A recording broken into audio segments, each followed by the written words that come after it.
월말 김어준의 김어준 철학 필로소퍼 팍 프로페서 팍에서 필로소퍼 팍이 된 거를 뭐라고 하는 줄 알아요? 뭐라고 그래요? 출세. 최근에 독일 다녀오셨더만. 독일 갔다 왔죠. 독일 왜 간 거예요? 독도가 위태로운 이때. 그러니까 두 가지가 있었는데 하나는 연구 여행. 연구여행. 예. 여기 있어 보니까 너무 요즘에 연락 온 사람이 많아가지고 집중하기 어려운데 최근에 가장 큰 주제가 나한테 철학적으로 영구 평화론과 영구 전쟁론의 계보학적 연구를 하는 거거든요. 용산에서 연락 갔어? 요새 아니, 대통령이 항전 의지를 불타오는데. 걱정되는 것은 언제 평화가 깨지는가. 평화는 기본적으로 여러 가지 의미가 있지만 그냥 현상학적으로 기술하면 평화가 유지된다는 것은 힘의 균형이 있다는 거예요. 여기 힘에는 지력도 포함돼? 그렇지. 지력은 급격히 한쪽이 무너지는 것 같은데. 그렇지. 이게 굉장히 중요한 문제인데 균열이 오면 평화가 깨진다는 징조로 봐야 되거든요. 평화가 깨진다는 것은 반드시 나쁜 건 또 아니에요.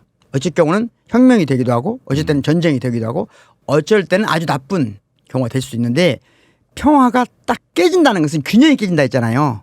균형이 깨졌을 때 긍정적인 반응으로 소환되는 것은 예를 들자면 미국의 대선이에요. 미국의 대선 같은 경우는 대개 마지막까지 어느 정도는 양상체이기 때문에 일정한 균형을 이루고 누가 될지도 모른다는 즉 각자가 자기가 될 수 있다는 확신이 어느 정도 있을 때 이때의 평화는 대개는 정치적으로 보면 구도가 모든 걸 좌우하는 거예요. 구도가 딱 판이 짜지면 바뀌지도 않아요. 트럼프가 총 맞기 전까지는 이런 밸런스가 있었어요. 그러니까 다이나믹한 어떤 것을 다 잃어버린 거거든요. 왜? 힘의 균형 상태가 의미 없는 평화를 계속 지속시키는 거죠. 그런데 트럼프가 총을 맞는 순간 깨졌어. 그 순간 확 깨졌어요. 그 힘의 균형이 깨졌기 때문에 바이든이 사퇴를 한 거거든요. 그렇지. 그런 힘의 균형이 깨졌을 때 구도가 깨져요. 구도가 깨지면 새로운 주체가 등장하거든요. 이런 긍정적인 효과도 있어요. 오케이. 예, 그런데 밸런스가 깨졌을 때 그렇죠. 거기서 새로운 기회가 생긴다. 그렇죠. 물론 그런데 망하기도 하지만. 그렇죠. 근데 우리나라의 지금 현 상태가 딱 그런 비슷한 상태거든요. 지금 밸런스가 깨지려고 한 거예요. 과연 깨졌다고 봐요. 지난번 총선 이후에 대한민국의 지금 현재의 정치적 지형은 상당 부분 고착화됐어요. 구도가 이미 정해졌어요. 이 힘의 균형이라는 건 물리적 힘을 말하는 게 아니고 정치에서의 지지자들의 꿈과 희망이거든요. 그게 어느 정도 서로 비등할 때 이 상태가 유지되거든요. 그런데 보수 진영의 정책 결정을 하는 중요한 사람 입장에 보면 지금 현재의 국힘이 정권 재창출을 하기가 어려울 정도로 가고 있다. 밸런스가 굉장히. 깨졌다고 자기들도 알지. 그럴 때 한동훈 같은 세월을 내세워 봤어요. 근데 이게 쉽지 않다는 것도 이미 감지했어. 그러면 이때 자기들이 내세웠던 대안이 이 불균형을 해소할 수 있을 거라고 처음에는 조금 기대했는데 불균형이 해소 안 된다는 게 확인됐어요. 확인되어 가는 중이야. 가는 중이야. 구도를 바꿀 수 있는 힘도 없어요. 특정 세력이 바꿀 수 있는 구조가 아니라고 보거든요. 지금 현재 구도를 바꿀 수 있는 힘이 대통령한테도 없어요. 대통령도 없고. 확인됐어요 이번에. 차기에도 없고. 없어요. 이럴 때 이제 소극적 조치와 적극적 조치를 나서게 돼 있다. 아까 민주당에서처럼 힘의 균형이 깨지는 게 확인되니까 당황스럽잖아요. 기간이 얼마 안 남았고. 임의적 조치를 할 수가 없어요. 임의적 조치를 할 수 없기 때문에 순간적으로 폭발하는 거거든요. 그래서 바이든이 어쩔 수 없이 이제 내려놓은 거고. 그러면 현 대통령은 이런 상황이 아니거든요. 기간이 너무 많이 남았어. 그럴 때 소극적 조치와 적극적 조치가 있을 수 있다. 그러면 적극적 조치라고 하는 것은 가장 나쁘게 말하면 뭘까요? 전쟁, 유사전쟁. 계엄. 또는 유사계엄. 그 밖에 뭐 조직을 재배치한다든가. 이 중에 하나를 정해놓고 하는 게 아니라 그런 시나리오들을 네. 검토하고 있을 것이다. 모두가 검토하고 있다. 김민석 의원하고 비슷한 얘기를 그러니까 예를 들면 새로운 조직을 만든다는 게 무슨 말이냐면요. 지금까지 정부 여당을 지탱하는 여러 가지 조직들이 있거든요. 그 조직을 재편하거나 또는 새로운 것을 부각시키는 거예요. 뉴라이트? 유라이트가 관여된 조직들이 기존의 조직을 대체하거나 예를 들면 광복회를 대체하거나 조직을 재배치하거나 새로운 조직을 만들어서 경쟁 관계가 지금까지 방식은 안 되겠다. 그렇죠. 가장 병리적인 게 전쟁이겠죠. 당연히. 전쟁이나 긴급조치 같은 것들이겠죠. 이런 것들은 대통령이 의식을 하든 안 하든 할 가능성이 높다. 왜냐하면 이 힘의 불균형 상황을 극복할 수 있는 대안이 현실적으로 없기 때문에. 게다가 자기들이 저질러 놓은 것들이 있으니까 무서워. 그걸 돌이키려고 생각하면 일은 쉬워요. 근데 그렇게 안 하거든요. 그 나머지는 뭐냐 소극적 조치예요. 소극적 조치는 뭘 적극적으로 하는 게 아니라 상대편에 뭘 해놓은 거 하고 있는 것을 경찰이나 검찰을 통해서 뭔가 소환하고 조사하고 법정에 세우고 막 하는 거거든요. 그럴 때 이제 가장 많이 쓰는 게 간첩단 사건이나 이런 거죠. 가장 극단적인 경우가. 그치. 독일에 돌아오는 비행기에서 이 힘의 균형이 깨지고 있는데 소극적 조치와 적극적 조치 한 가운데 누가 있나? 내가 생각해봤어. 월말에 내가 나가야 되나? 내가 그런 생각을 김어준과 머리할 때가 됐다. 어둠의 그림자가 서서히 대통령께서 말씀하셨잖아. 검은 세력. 이 소극적 조치와 적극적 조치 한 중심에 있는 게 담론을 구성하는 자거든요. 그래서 뉴라이트들을 쫙 깔았다. 그렇죠. 그런데 소극적 조치는 그런 담론을 생산한 상대편의 수계를 잡는 거거든요. 김어준 씨가 감당 못할 수 있는 방법이 있다. 간첩이야? 그렇지. 간첩으로 몰아가는 거지. 간첩. 힘의 균형이 기울었다는 건 자기도 안단 말이야. 알 거야 지금. 확인한 것 같아. 그러니까 한동훈 씨가 어느 정도 해줬어야 되거든. 그러니까 희망을 줬어야 돼. 당 대표가 되고 나서 더 쭈그러들었어. 희망을 못 준 것은 심각한 문제거든요. 그러면 한동훈을 대체할 수 있는 지금 정치적 에너지가 있냐? 없어요. 그러다 보니까 이제 물리력이 필요한가? 체포가 필요한가? 이런 유혹을 느낄 수 그렇지. 있지. 있어. 난 이제 좀 교양 있게 표현한 것이고 그렇죠. 그게 뭐 자기들 뜻대로 되지는 않을 것 같은데. 안 되죠 당연히. 그런데 많은 사람들이 불행해진다는 게 문제예요. 이 중대한 상황이에요. 시국에 시국에 지금 생각을 정리해야 되는데 안 돼가지고 놀러 갔죠? 그렇지.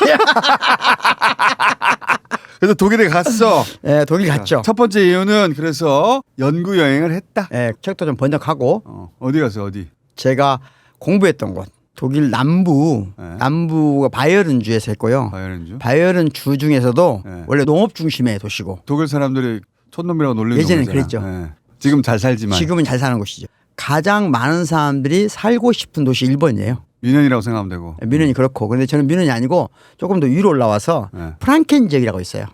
독일 와인 중에 하나가 복스보이텔이라고 이렇게 목동들이 차고 다니는 모양으로 된 거 있죠. 와인병 중에 밑에가 불룩한 거. 프랑켄 지역의 묘츠복이라는 데서 브르츠브르크? 예. 오. 거기서 공부를 했죠. 로맨틱 가도의 그렇지. 첫 도시? 그렇지. 브르츠브르크? 그렇지. 로man틱 스트라세? 그렇지. 거기서 제가 공부를 했죠. 그건 나 알지. 배낭여행 때. 가본 적 있어요 거기? 물론이지. 진짜? 많이 갔네 거기까지 갔으면. 그 길의 끝에 휘센 있잖아. 휘센. 그렇죠. 뷰센이 있죠. 노이슈벤스타인 성 있는데. 뷰츠복을 바로 주변에 멋있는 도시들이 많은데 바이로이트, 바그너의 도시, 밤베르기라고도 해요. 낭만적인 도시. 하여튼 그다음에 로텐부르크. 다 가봤죠. 로텐부르크 유명하잖아요. 중세가 살아있는 그렇죠. 도시. 중세가 살아있다 하는 도시죠. 마인 강변에 있는 거 아니야 다. 그렇죠. 마인. 그 끝에 휘센이 있잖아요. 그렇죠. 거기 디즈니 성이 본tas다고 그렇죠. 하는 노이슈벤스타인 성이 예. 있잖아. 그 성을 만든 사람이 자살하잖아. 프리드리 예. 그런 건 중요하지 않고. 그렇지.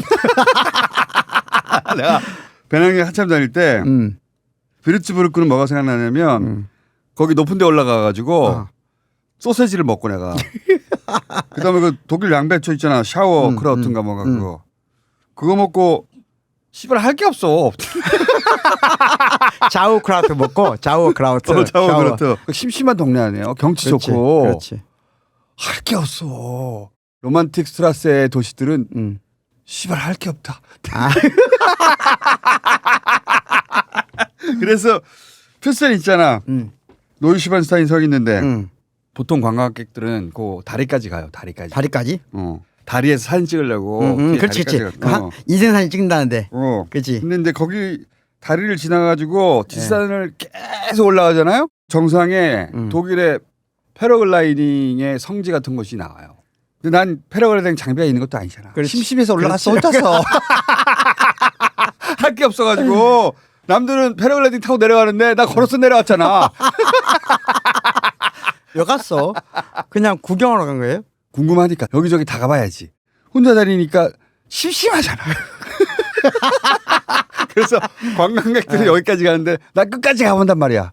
끝까지 갔더니 패러글라이딩 점핑하는 데야. 이씨발. 내가 좀 수준 있게 여행을 해야 될 거 아니야. 배낭여행 한 사람하고 똑같은 수준으로 다니면 안 되잖아. 그러니까 혼자 다니면 멈출 줄을 몰라. 그렇지. 거기까지 올라가지 말았어야 되거든. 그렇죠. 한 번은 내가 프랑스 샤모니라고 있어요. 케이블카 타고 빙하 보고 막 그러는 데인데 돈이 없는 시절이니까 케이블카를 편도로 끄는 거야. 내려올 때는 걸어 내려오려고. 근데 그렇게 높은 줄 몰랐어. 내려오는데 씨발 날이 저물러 버렸어. 여름이라 반팔 입고 왔는데 내려올 때도 케이블카 타고 내려와야지. 돈이 없었잖아. 밤새웠다 얼어 죽을 뻔했어. 하여튼 그렇게 다니지 마. 나는 이제 도시 산책자 입장에서 도시 산책자. 저는 도시 현상학자 입장에서 교양 있는 사람이니까 지금 생각하면 나 안 죽길 다행이야. 자, 그래서 이제 도시 산책자? 도시 산책자는 플라네르라고 불어로 플라네르. 좋아, 그러면은 나는 그런 식으로 여행했고 우리 철학자는 도시 산책자 어떻게 그러니까 예를 들어서 도시를 산책할 때 도시 현상학 관련된 책들을 좀 일단 봐야 돼요. 베를린에 가니까 베를린을 공부한 게 아니라 도시를 어떻게 생각할 것인가. 그래서 요즘 나는 고기만 먹고 다니잖아. 아니 그것도 좋죠. 사실은. 그런데 도시의 성공이라는 책이 있어요. 에드워드 글레이저라는 사람이 쓴 책이 우리나라에 번역됐는데 이 사람은 이제 진정한 도시의 힘은 사람으로부터 나온다 이런 주장을 하는데 한마디로 하면 즐거운 도시가 성공한다예요. 어떤 기준으로 도시 현상을 쓸 것인가. 그래서 이번 간 김에 하나는 우리 민족의 미래를 걱정하고 그렇지. 또 하나는 여행자란 모름지기. 그렇지. 오케이. 그래서 내가 만든 기준을 몇 가지 세웠어요. 즐거운 도시인지 아닌지를 평가하는 기준을 세워보자. 그 첫 번째 사람인데 얼마나 다양한가예요. 즐거운 도시라는 게.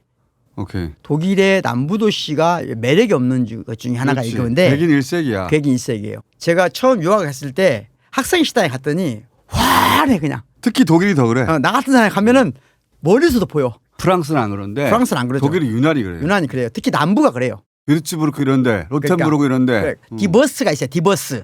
다이버스. 그래 다이버스. 금방 알아듣는데 그래도 오케이. 다이버스 그러니까 유니버스 한 점을 통해 돌면 안 돼. 분할돼야 된단 말이지. 그나마 프라이부르크 대학교 있는 데 가면 좀 나아. 좀 낫죠. 우리는 지금 독일 남부 도시들하고 우리도 차이가 별로 없어요. 서울이 부산이 조금 벗어나고 있지만 냉정하게 말하면 인터내셔널 하지 않아. 하지 않아요. 두 번째는 뭐냐면